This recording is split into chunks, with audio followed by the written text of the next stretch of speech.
At EchoGen, the other thing I was really on a path to was the personal mission statement. So I will tell you right now that I think this is one of the most important things you can have as a human, is what it is that you want to do on your limited time on this rock. And so I went out with a few buddies, and I can assure you, as tough as we are trying to look in these pictures, we are anything but that. So we went out, we found enlightenment. I'll leave that to the reader. But after a few days, I kind of arrived at mine. And it has been my guiding path for really the last 9 years. So I want to kind of walk you through what it is. So I will change the world through the technology I've built.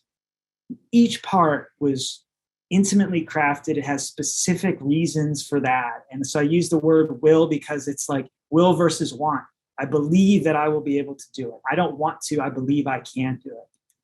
When I talk about change the world, it's a commonly overused phrase, especially in entrepreneurship. But for this, it's actually appropriate because it's the scale of the problem I want to solve. I don't want to solve something at local or national scales. I want to solve something of global scales through the technology.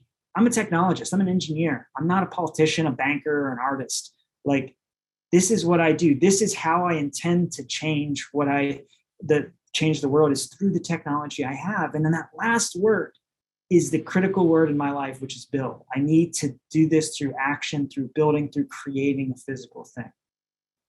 And this is 9 years old. It's evolved. I've become a manager. I came to lead teams.